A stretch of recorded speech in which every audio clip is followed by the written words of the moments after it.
ನಾನು ಧೇನಾ ಭಗತ್ ಗುರುಜಿ, ರಾಜಯೋಗ ವಿದ್ಯಾಶ್ರಮ, ಕೋಟಿ ವೃಕ್ಷ ಸಂವರ್ಧನಾ ಅಭಿಯಾನ ಅಂತ ಹೇಳಿ, ರೇಖಲಿಗೆರೆ ಕಾವಲು, ಚಳ್ಳಕೆರೆ ತಾಲೂಕು, ಚಿತ್ರದುರ್ಗ ಜಿಲ್ಲೆ. ಇಲ್ಲಿ ನಾವು ದಿನಾಂಕ 20 ಏಪ್ರಿಲ್ 20ನೇ ತಾರೀಕಿಗೆ ರಾಜಯೋಗ ವಿದ್ಯಾಶ್ರಮ ಉದ್ಘಾಟನೆ ಮಾಡ್ತಾ ಇದ್ದೀವಿ. ಉದ್ಘಾಟನೆ ಮಾಡುವಂತ ವಿಶೇಷತೆ ಏನಿದೆ ಅಂತ ಹೇಳಿದ್ರೆ, ಪಾದರಸಿಂಗ ಲಿಂಗ ಪ್ರತಿಷ್ಠಾಪನೆ ಮಾಡ್ತಾ ಇದ್ದೀವಿ.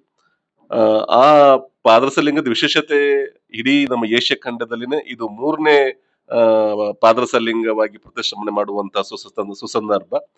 ಈ ಈ ಭಾಗಕ್ಕೆ ಎಲ್ಲ ಸುಮಾರು ಸಾಧು ಸಂತರು ಬರ್ತಾರೆ, ರಾಜಕಾರಣಿಗಳು, ಹಾಗೆ ರಾಜ್ಯಪಾಲರನ್ನು ಕೂಡ ಆಹ್ವಾನಿಸ್ತಾ ಅಂತ ಹೇಳಿ ಅವರು ಬರೋರಿದ್ದಾರೆ. ಹಾಗೆ ನಾವು ಕೋಟಿ ವೃಕ್ಷ ಸಂವರ್ಧನಾ ಅಭಿಯಾನ ಅಂತ ಹೇಳಿ ಕಾರ್ಯಕ್ರಮ ಮಾಡಿದೀವಿ. 1,500 ಎಕರೆ ಭೂಮಿಯಲ್ಲಿ ಕನಿಷ್ಠ 700 ಎಕರೆಯಷ್ಟು ಭೂಮಿಯಲ್ಲಿ ನಾವು ಗಿಡಗಳನ್ನ ಸುಮಾರು 2.5 ಇಂದ 3 ಲಕ್ಷ ಸಸಿಗಳನ್ನ ಹಾಕಿದೀವಿ. ಗೋಶಾಲೆ, ಆಮೇಲೆ ಸುಮಾರು ಒಂದು 50-60 ಜನಗಳಿಗೆ ಉದ್ಯೋಗ ಸೃಷ್ಟಿ ಮಾಡಿ ಅಂತರ್ಜಲ ವೃದ್ಧಿ ಮಾಡುವಂತ ಕೆಲಸ ಕಾರ್ಯಗಳನ್ನು ಮಾಡ್ತಿದೀವಿ. ಅದರ ಜೊತೆಗೆ ಈ ರಾಜಯೋಗ ವಿದ್ಯಾಶ್ರಮ ಅನ್ನೋ ಆಶ್ರಮಕ್ಕೂ ಉದ್ಘಾಟನೆ ಮಾಡ್ತಾ ಇದೀವಿ. ಅದರಲ್ಲಿ ಪ್ರಮುಖವಾಗಿ ಈಗೇನು ಪಾದರಸಲಿಂಗ ಪ್ರತಿಷ್ಠಾಪನೆ ಇದೆ, ಇದು ಬಹಳ ವಿಶೇಷವಾದಂತ, ಅದು ಪರಬ್ರಹ್ಮ ಸ್ವರೂಪದ ಒಂದು ಆತ್ಮ ಚೈತನ್ಯ ಇರುವಂತಹ ಪಾದರಸಲಿಂಗ.